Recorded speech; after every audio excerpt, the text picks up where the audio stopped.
यकीन नहीं करता। मेरे पेरेंट्स फैमिली के इंटरेस्ट के लिए शादी कर सकते थे और 20 साल से ज्यादा समय तक एक मॉडल कपल की इमेज बनाए रख सकते थे। क्या उनके पास दिल है? शायद, लेकिन उन्होंने अपने दिल आउटसाइडर्स को दे दिए हैं। इसलिए मुझसे दिल की बात मत करो। मैं इसमें यकीन नहीं करता। मैं सीधा खड़ा हुआ और उसके सामने चलकर गया। मैं उससे एक सिर ऊंचा था। मैं क्लियरली उसकी कांपती हुई पलकें और उन पर चमकते आंसू देख सकता था। मैंने अपना हाथ आगे बढ़ाया। वो अकड़ गई और अनकॉन्शियसली अपनी आंखें बंद कर लीं। मेरी उंगली ने धीरे से उसके फोरहेड पर प्रहार किया।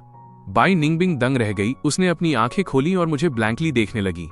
मैंने अपना हाथ पीछे खींचा, बाई निंगबिंग की आंखों में सीधा देखा और शब्द दर शब्द कहा, बाई निंगबिंग, इसे ठीक से समझ लो।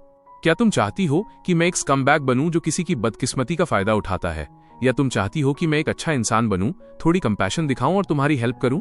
वो पूरी तरह से हैरान थी, मुझे ब्लैंकली घूर रही थी। उसका दिमाग क्लियरली शॉर्ट सर्किट हो रहा था, लेकिन मैं उसे बस वैसे ही देखते हुए बहुत पेशेंट था। आखिरकार उसने रिएक्ट किया।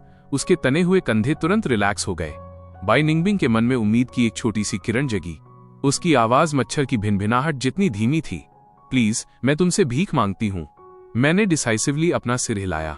बिल्कुल नहीं, मैं कोई फिलैंथ्रोपिस्ट नहीं हूं।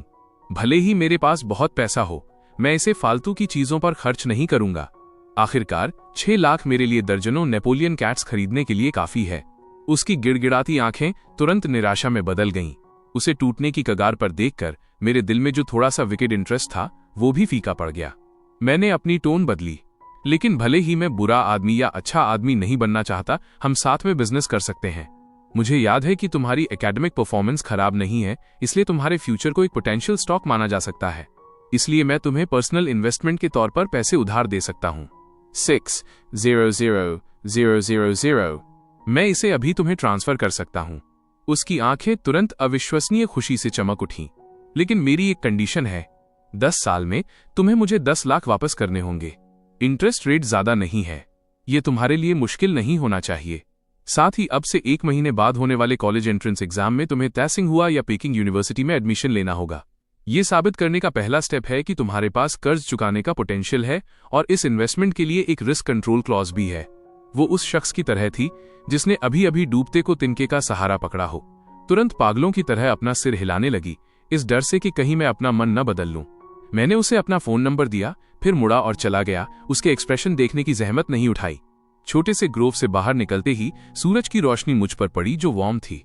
एक्चुअली मुझे इस बात की बिल्कुल परवाह नहीं थी कि वो मुझे पैसे वापस करेगी या नहीं। 6 लाख सच में मेरे लिए कुछ भी नहीं है। कॉन्ट्रैक्ट की शर्तें सिर्फ दिखावे के लिए थीं। वरना हर कोई मुझसे पैसे उधार लेने के लिए दौड़ता हुआ आता, और कोई भी अमाउंट काफी नहीं होती। आज एक अच्छा काम करने से मिलने वाली थोड़ी सी स्मगनेस और बिल की फ्लस्टर्ड स्टेट को करीब से देखने के लिए 6 लाख खर्च करना कोई बुरी डील नहीं थी। लॉयर से बात करने के बाद मैंने एक टाइम और जगह फिक्स की और कॉन्ट्रैक्ट बाय निंगबिंग को फॉरवर्ड कर दिया, और बस बात खत्म। मैं अपनी ओरिजिनल डेस्टिनेशन, एक क्लब एक्टिविटी रूम की ओर चल पड़ा।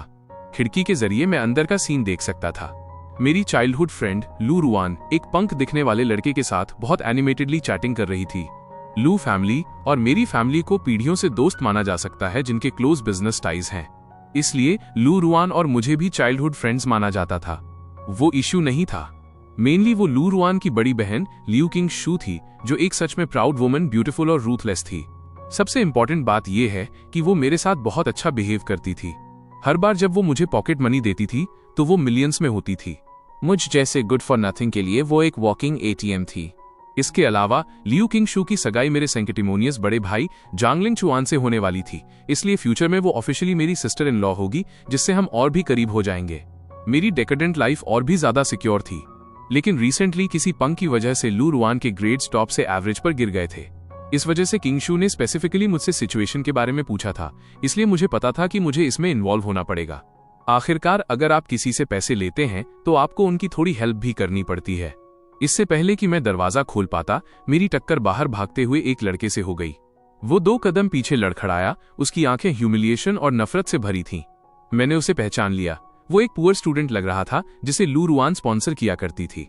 उसके ग्रेड्स बहुत अच्छे थे।